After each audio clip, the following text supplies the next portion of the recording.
मैंने 8 विधानसभा में, 2 लोकसभा में एक दिन पदयात्रा मैंने की।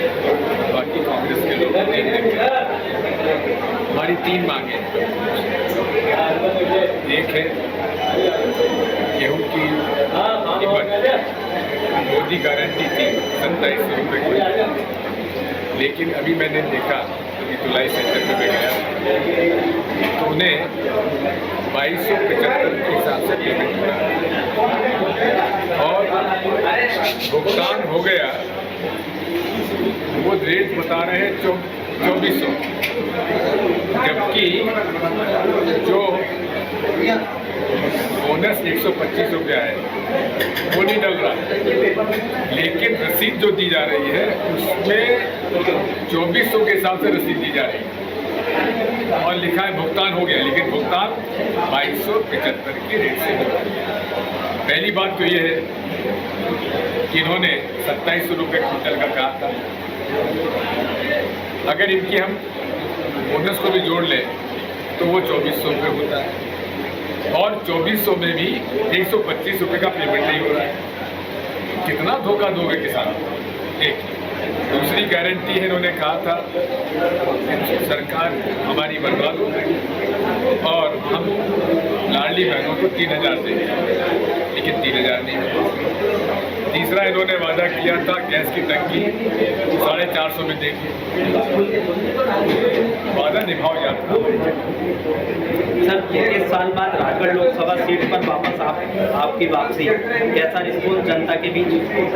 अच्छा लग रहा है क्योंकि हमारे जो साथी थे वो या तो दुनिया में नहीं रहे या वो ज़्यादा मेहनत नहीं कर सके, लेकिन उनके बेटे नाते वो सबसे मिल रहे हैं।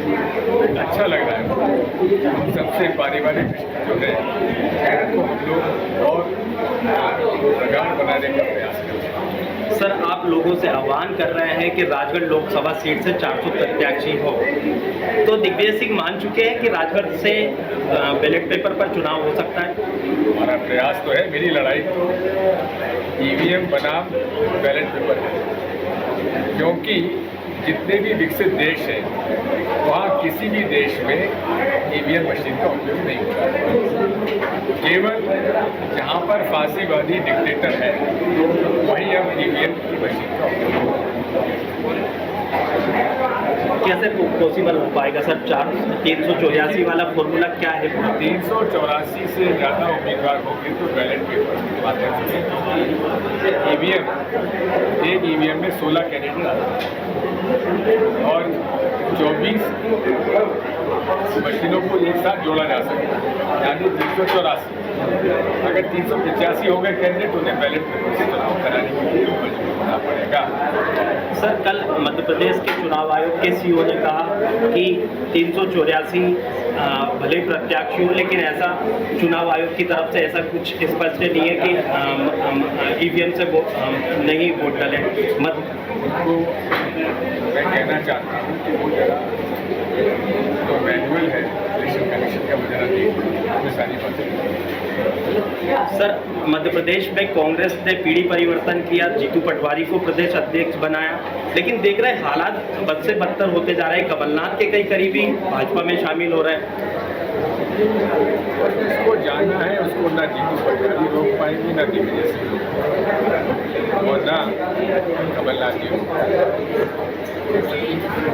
ये जिसका स्वार्थ सिद्धि राजनीतिक उद्देश्य, जिसका निजी व्यवसाय उनका राजनीतिक उद्देश्य है, तो जिसकी सरकार बनेगी उसके हो जाते हैं सरकारी नेता लोग। ये विचारधारा वाले राजनीतिक। सर कांग्रेस का घोषणा पत्र कब और कैसा रहने वाला है? 5 तारीख को भैया उसमें क्या आता है देखिएगा। हमारे काफ़ी अच्छा घोषणा पत्र मिल रहा है, इसमें प्रमुख तौर पर जो गरीब महिलाएँ हैं तो साल में 1 लाख रुपये हर महीने 8.25 लाख, पढ़े लिखे नौजवान उनको जितने वो ग्रेजुएशन कर लेंगे उससे 1 साल 1 लाख रुपये सर किसानों का एमएसपी दी जाए और किसानों के कर्जा माफ कर देंगे, ये प्रक्रिया शुरू हो गई है। सर आपने लोगों से अब तक देख रहे हैं 14 दिन आपकी यात्रा का है, लोगों से आपने आह्वान किया कि राजगढ़ लोकसभा सीट से 400 प्रत्याशी है, तो क्या लगता है कि राजगढ़ से वाकई 400 प्रत्याशी हो सकते हैं? आपकी तरफ से पूरी कोशिश की जाए। देखिए मैंने तो आह्वान किया है, जो लोग मानेंगे मानेंगे, नहीं मानेंगे। सर एक सवाल और था, बीजेपी चुटकी ले रही है कि कांग्रेस अब तक अपने नेताओं के चुनावी दौरे तय नहीं कर पा रही, कहाँ दिक्कत आ पा रही?